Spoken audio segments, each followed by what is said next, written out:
ایک طرف میری ماں تھی، اس کے لیے میں ساری دنیا قربان کر سکتا تھا، تو دوسری طرف میری چچا زاد کزن جس سے میں بے انتہا محبت کرتا تھا۔ میں نے اپنی ماں کے پاؤں پکڑ لیے تھے کہ وہ اس رشتے کے لیے مان جائیں، لیکن وہ نہیں مانی کیونکہ ان کے بھائی کو میرے چچا نے قتل کر دیا تھا۔ تب سے ہم دونوں خاندانوں کی آپس میں دشمنی چل رہی تھی۔ میری کزن بھی اپنے گھر والوں سے ہر روز اسی وجہ سے مار کھاتی کہ وہ میرے علاوہ کسی اور سے شادی نہیں کرے گی۔ اس کے گھر والے اسے گھر سے باہر نہیں جانے دیتے تھے، یہاں تک کہ اسے موبائل رکھنے کی بھی اجازت نہیں تھی۔ کبھی کبھار وہ مجھے کسی نمبر سے کال کرتی تھی تو بہت روتی تھی۔ وہ مجھے کہتی ہوتی کہ پلیز مجھے یہاں سے کہیں دور لے چلو، پلیز آ جاؤ اور مجھے اس قید خانے سے آزادی دلوا دو۔ میں بھی اس سے بات کر کے پاگلوں کی طرح رو پڑتا تھا۔ مجھ سے اس کی ایسی حالت دیکھی نہیں جاتی تھی، لیکن میں بے بس تھا کیونکہ میں اپنی ماں کو ناراض نہیں کر سکتا تھا۔ پورے 8 سالوں تک ہم ایک دوسرے کے لیے بے بہا تڑپتے رہے، لیکن کسی کو بھی ہم دونوں پر ترس نہیں آیا۔ پھر اس کے گھر والوں نے اسے امریکہ اس کی خالہ کے پاس بھیج دیا۔ امریکہ پہنچتے ہی اس نے مجھے کال کی۔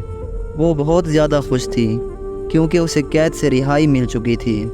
پھر ہماری ہر روز فون پر باتیں ہونے لگی۔ 1 سال گزر گیا، ہمارے درمیان سب کچھ ٹھیک ٹھاک چل رہا تھا۔ ہماری فیملیز کی آپس میں صلح ہو چکی تھی اور وہ لوگ ہماری شادی کے لیے بھی رضامند ہو چکے تھے۔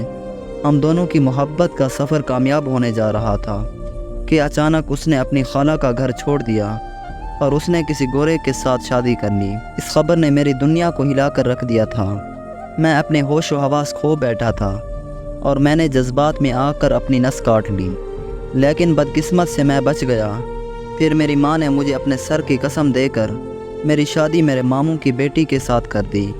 پورے 1 سال تک میں نے اپنی بیوی کو اس کا حق نہیں دیا، لیکن پھر میرا درد آہستہ آہستہ کم ہونے لگا اور میں نے اپنی بیوی کو اپنا لیا۔ میں اپنی شادی شدہ زندگی ہنسی خوشی گزار رہا تھا کہ میری وہ بے وفا کزن واپس آ گئی۔ وہ میرے پاؤں پڑ گئی، مجھ سے معافیا مانگنے لگی، لیکن میں نے اسے معاف نہیں کیا بلکہ اسے دھکے مار کر گھر سے نکال دیا۔ اس کے اپنے گھر والوں نے بھی اس کے ساتھ یہی سلوک کیا۔ وہ واپس امریکہ چلی گئی اور 3 دن بعد خبر ملی کہ وہ اس دنیا میں نہیں رہی۔ اس کی موت کے بعد مجھے پتہ چلا کہ وہ بے وفا نہیں تھی اور نہ ہی اس نے کسی گورے کے ساتھ شادی کی تھی، بلکہ وہ پچھلے 1 سال سے کینسر جیسی خطرناک بیماری سے لڑ رہی تھی۔ اسے جب خود کی بیماری کا پتہ چلا تو وہ سب سے دور چلی گئی اور افواہ پھیلا دی کہ اس نے کسی گورے کے ساتھ شادی کر لی ہے، اور جب وہ مرنے کے قریب تھی تو وہ سب سے ملنے پاکستان واپس آ گئی، مگر پاکستان میں اسے کسی نے معاف نہیں کیا بلکہ اسے سب نے دھکے مار کر اپنے گھر سے نکال دیا۔ اسے ڈاکٹرز نے سفر کرنے سے منع کیا تھا، لیکن پھر بھی وہ ایک بار سب سے ملنا چاہتی تھی، اسی لیے وہ پاکستان واپس آئی تھی۔ کاش کہ میں اس کے پیار کو سمجھ پاتا، کاش میں اسے معاف کر دیتا۔